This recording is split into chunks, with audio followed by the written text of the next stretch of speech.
ಜಿಲ್ಲೆಯಲ್ಲಿ 1,00,000 ಜನಸಂಖ್ಯೆಗೆ 79 ಕ್ಷಯ ರೋಗಿಗಳಿದ್ದು, ಇನ್ನೂ 2 ವರ್ಷದಲ್ಲಿ ಕ್ಷಯಮುಕ್ತ ಜಿಲ್ಲೆಯನ್ನಾಗಿ ಮಾಡಬಹುದಾಗಿದೆ ಎಂದು ಜಿಲ್ಲಾ ಕ್ಷಯರೋಗ ನಿಯಂತ್ರಣಾಧಿಕಾರಿ ಡಾಕ್ಟರ್ ಸನತ್ ಕುಮಾರ್ ಅವರು ತಿಳಿಸಿದ್ದಾರೆ. ನಗರದ ಕೊಡಗು ವೈದ್ಯಕೀಯ ವಿಜ್ಞಾನ ಸಂಸ್ಥೆಯ ಕಾಲೇಜು ಸಭಾಂಗಣದಲ್ಲಿ ಜಿಲ್ಲಾಡಳಿತ, ಕೊಡಗು ವೈದ್ಯಕೀಯ ವಿಜ್ಞಾನ ಸಂಸ್ಥೆ ಹಾಗೂ ಆರೋಗ್ಯ ಮತ್ತು ಕುಟುಂಬ ಕಲ್ಯಾಣ ಇಲಾಖೆ ವತಿಯಿಂದ ಮಂಗಳವಾರ ನಡೆದ ವಿಶ್ವ ಕ್ಷಯರೋಗ ನಿರ್ಮೂಲನಾ ದಿನಾಚರಣೆ ಕಾರ್ಯಕ್ರಮದಲ್ಲಿ ಪಾಲ್ಗೊಂಡು ಅವರು ಮಾತನಾಡಿದರು. ಮುಂದಿನ 1 ವರ್ಷದಲ್ಲಿ 1,00,000 ಜನರಿಗೆ 40ಕ್ಕಿಂತ ಕಡಿಮೆ ಕ್ಷಯರೋಗಿಗಳು ಕಂಡುಬರಲಿದ್ದು, ಸಂಪೂರ್ಣವಾಗಿ ಕ್ಷಯಮುಕ್ತ ಜಿಲ್ಲೆಯನ್ನಾಗಿ ಮಾಡಲು ಎಲ್ಲರೂ ಸಂಕಲ್ಪ ಮಾಡಬೇಕೆಂದು ಕೋರಿದರು. ಡಾಕ್ಟರ್ ರಾಮಚಂದ್ರ ಕಾಮತ್ ಅವರು ಮಾತನಾಡಿ, ಕ್ಷಯರೋಗವನ್ನು ನಿಯಂತ್ರಿಸುವಲ್ಲಿ ಹಾಗೆಯೇ ಮತ್ತೊಬ್ಬರಿಗೆ ಕ್ಷಯರೋಗ ಹರಡದಂತೆ ಮುನ್ನೆಚ್ಚರಿಕೆ ವಹಿಸುವಲ್ಲಿ ಮಾಹಿತಿ ಶಿಕ್ಷಣವನ್ನು ನೀಡಲಾಗ್ತಾ ಇದೆ ಎಂದರು.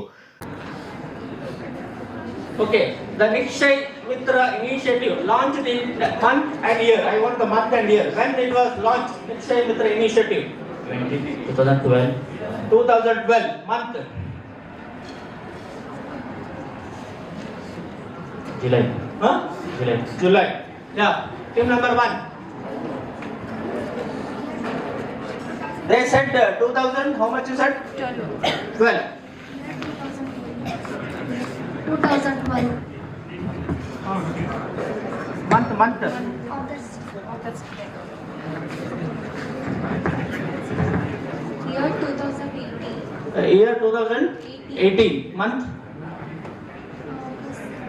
August. Okay. Yeah. Audience crowd, I think all participant, you can relax now. Tighten your seat belt, relax. Okay? Yeah. Audience crowd, make sure no mobile.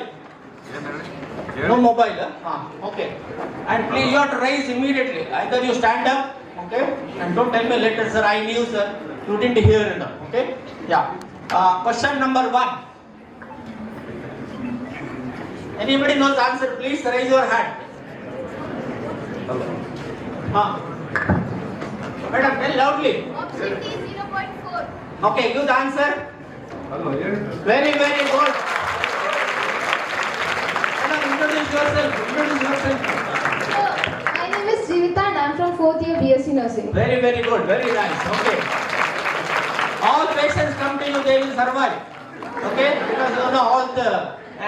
ರಸಪ್ರಶ್ನೆ ಹಾಗೂ ರಂಗೋಲಿ ಸ್ಪರ್ಧೆ ಮೂಲಕ ಕ್ಷಯರೋಗ ನಿಯಂತ್ರಣ ಸಂಬಂಧ ಜಾಗೃತಿ ಮೂಡಿಸಲು ಪ್ರಯತ್ನಿಸಲಾಗಿದೆ ಎಂದು ಡಾಕ್ಟರ್ ರಾಮಚಂದ್ರ ಕಾಮತ್ ಅವರು ವಿವರಿಸಿದರು. ಜಿಲ್ಲಾ ಆರೋಗ್ಯ ಮತ್ತು ಕುಟುಂಬ ಕಲ್ಯಾಣಾಧಿಕಾರಿ ಡಾಕ್ಟರ್ ಸತೀಶ್ ಕುಮಾರ್ ಅವರು ಮಾತನಾಡಿ, ಜಿಲ್ಲೆಯಲ್ಲಿ ಕ್ಷಯರೋಗ ಪತ್ತೆಗೆ ನೂತನ ವಿಧಾನವನ್ನು ಅಳವಡಿಸಿಕೊಂಡು ಕ್ಷಯರೋಗ ನಿಯಂತ್ರಣಕ್ಕೆ ಶ್ರಮಿಸಲಾಗ್ತಾ ಇದೆ ಎಂದರು. ರೆಡ್ ಕ್ರಾಸ್ ಸಂಸ್ಥೆ ಜಿಲ್ಲಾ ಸಭಾಪತಿ ರವೀಂದ್ರ ರೈ, ಕೊಡಗು ವೈದ್ಯಕೀಯ ವಿಜ್ಞಾನ ಸಂಸ್ಥೆಯ ನಿರ್ದೇಶಕರಾದ ಡಾಕ್ಟರ್ ಲೋಕೇಶ್ ಮತ್ತಿತರರು ಈ ಸಂದರ್ಭ ಪಾಲ್ಗೊಂಡಿದ್ದರು.